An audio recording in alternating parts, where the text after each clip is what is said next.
You made some good coin from your sale of Oculus VR. Did any part of you just want to off? No.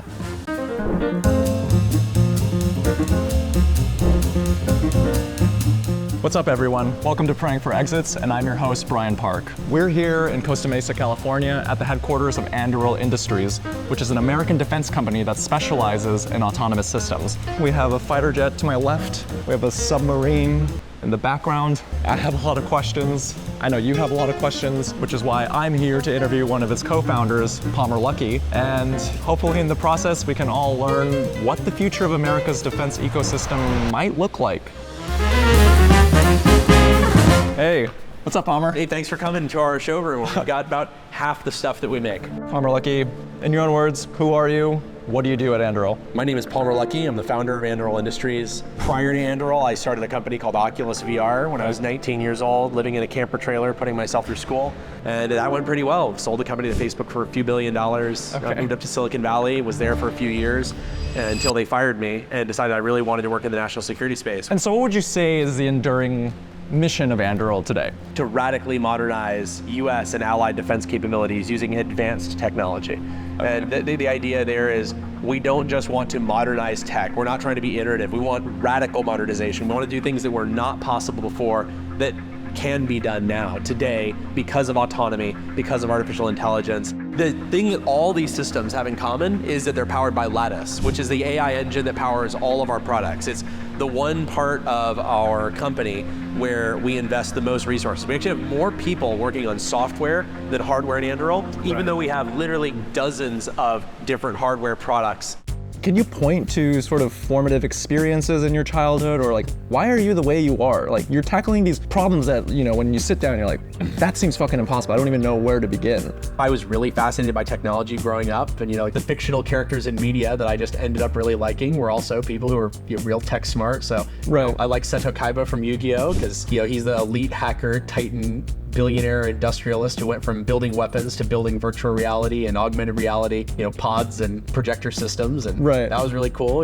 Jimmy Neutron, pretty cool guy. All great role models. Batman and Iron Man, similar thing. They had superpowers that they made. Were you a precocious kid? Yeah, I was. Okay. I started going to college when I was 15, so okay. I was pretty into learning about stuff and just figuring out how it works. How does Anduril approach the ethical implications that come with these new modern defense technologies? Well, we try to focus on areas where autonomy and artificial intelligence can make weapons much scarier and also much more ethical. And a lot of those times, those two things go hand in hand. If you can make a weapon system that is more precise, that causes less collateral damage, that's terrifying to an adversary and has a much better deterrent effect. If I can make a weapon system that I can use not just tactically, but politically, meaning I know it's only gonna kill the thing it's supposed to and it's going to ignore everything else, that's gonna terrify my adversary because he knows I'm now actually willing to use that weapon. There's a lot of weapons where our adversaries say, I just know they're not gonna use it. I know the United States. Because there's too much collateral. There's too much collateral, there's too much potential for things to go wrong. It's going to cause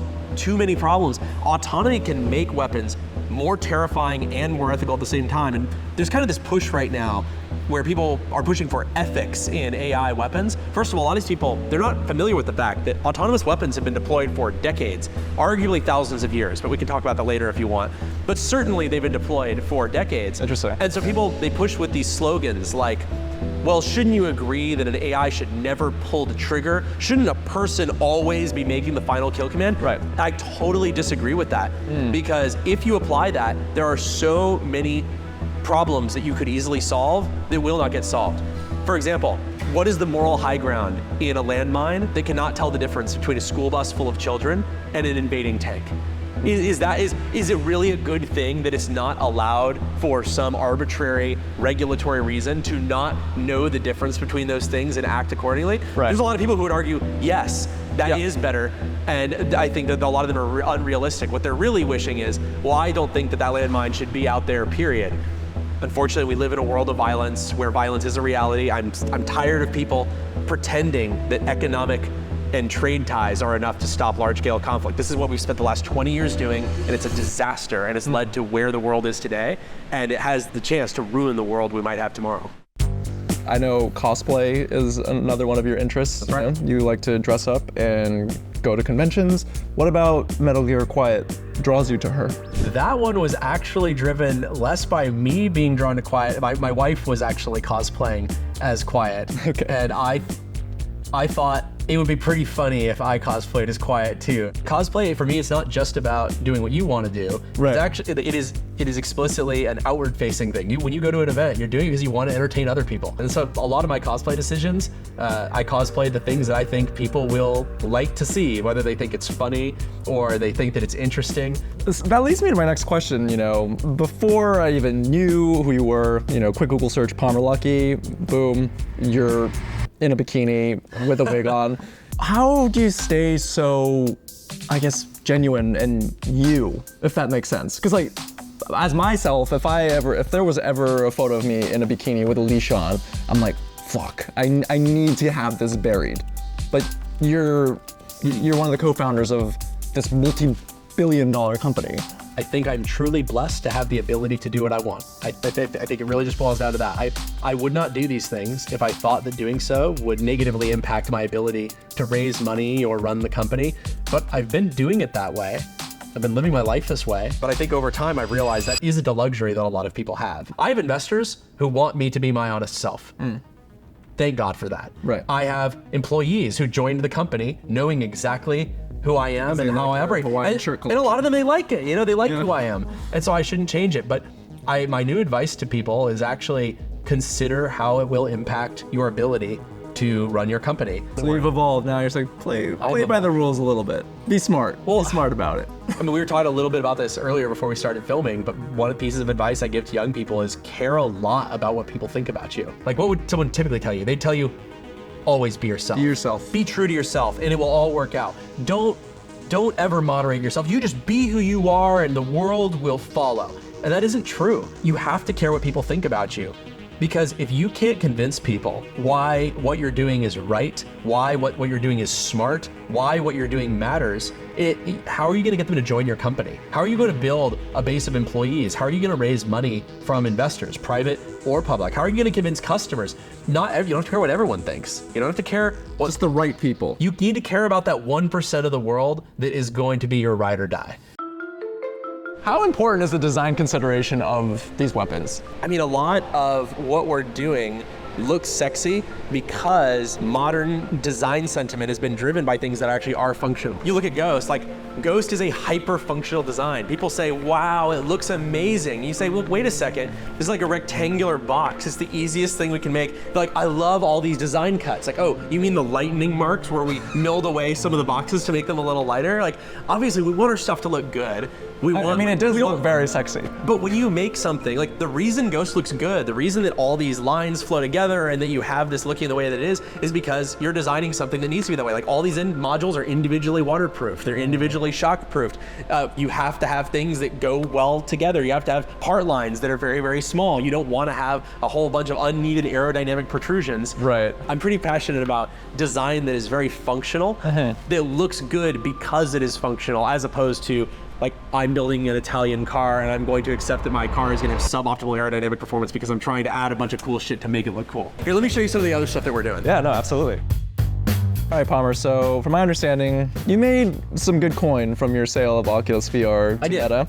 Did any part of you just want to fuck off, disappear, and just enjoy that money? No. What? Why? Like, what keeps you going? Like, there's a lot of ex-unicorn founders who do this. They kind of semi-retire to being angel investors or philanthropists, or they spend more time with their family or whatever. Right. But the thing those people all have in common is that they had an exit and then they chose to leave on their own terms. They usually decide to move on. In my case, I was fired against my will for reasons that I thought were completely trumped up, and I was really angry about it. I had a chip on my shoulder. So just to provide context for our viewers who may not be familiar with the tech space, you were ousted from Meta, who acquired Oculus VR. Yeah. Because of your... Quite a while after. They acquired the company. I moved to Silicon Valley. I was on at Facebook headquarters for a few years. Right. And everything was going great. I had great performance reviews, was doing really well. And then I gave $9,000 to an anti-Clinton group. And when people found out about that, they just lost their minds. I was immediately put on leave and then eventually terminated without cause. Say, yeah, you didn't break any policy, but we just don't want you around anymore. And California's an at-will employment state. You can do that. Okay, and then you're saying that anger kind of fueled your next venture. Yeah, I think if everybody would not have been such a shithead, that I might have just retired. Right. I certainly had the money to do it. Yeah.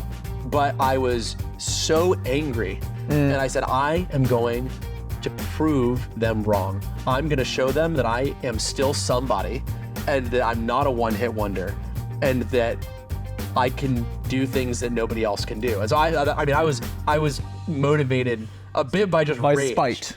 Spite is powerful. I mean, it's true. What do you look for in new potential hires at Anduril?